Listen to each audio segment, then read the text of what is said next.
নমস্কার বন্ধুরা, ঘরোয়া রান্নাবান্নাতে সকলকে স্বাগত জানাই। আজকে বানাবো একদম ঘরোয়া পদ্ধতিতে এগ কারি বা ডিমের কারি। তো চলুন শুরু করি।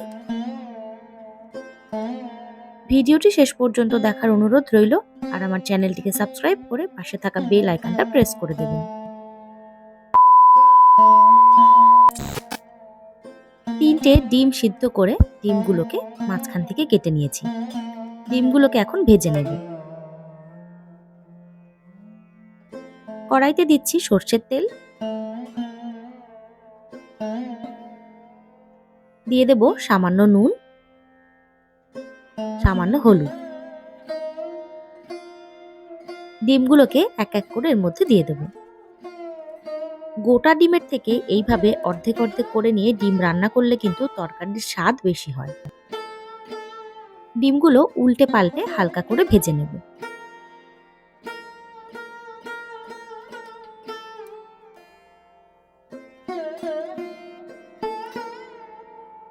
ডিমগুলোকে ভেজে নেওয়া হয়ে গেছে, এগুলোকে তুলে নিচ্ছি।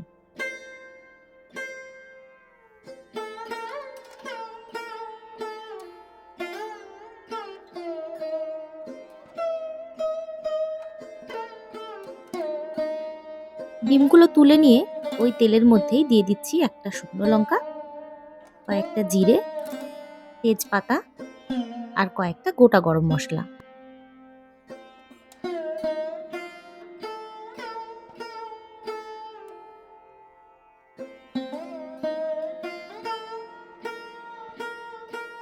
এবার আমি একটা মশলা করে নিচ্ছি।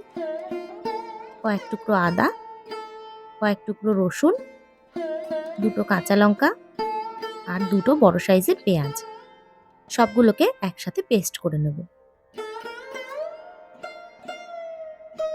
তেলের মধ্যে সামান্য হলুদ দিচ্ছি।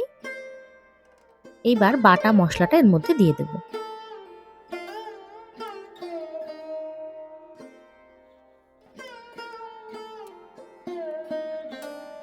সামান্য জল দিয়ে দিচ্ছি।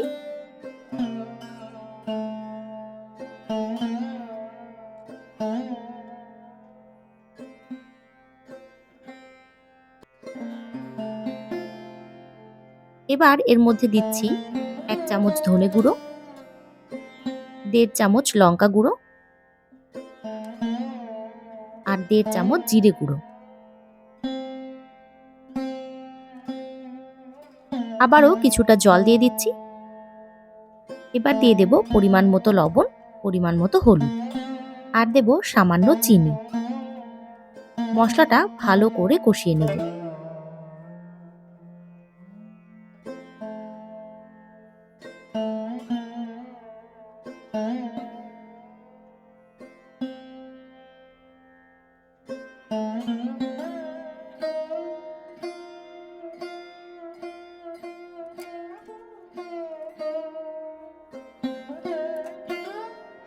মশলাটা কষে গেছে, তেল ছেড়ে দিয়েছে।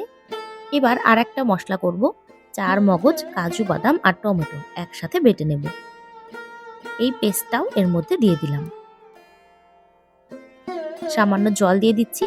এই মশলাটাকেও আরেকটু সময় ধরে কষিয়ে নেব।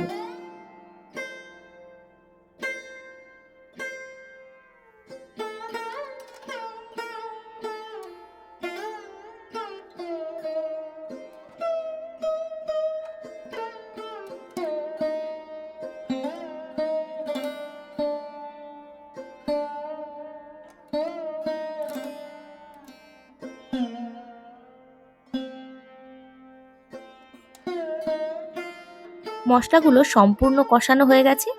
এর মধ্যে এবার দিয়ে দিচ্ছি জল।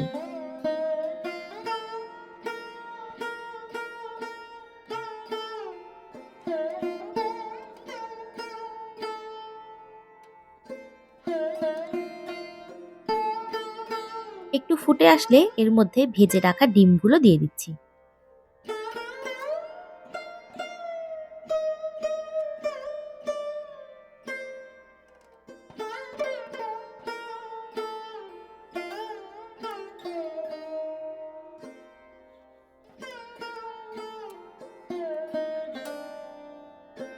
ভালো করে ফুটে পরিমাণে একদম কম হয়ে আসলে এর মধ্যে দিয়ে দেব ধনেপাতা কুচি,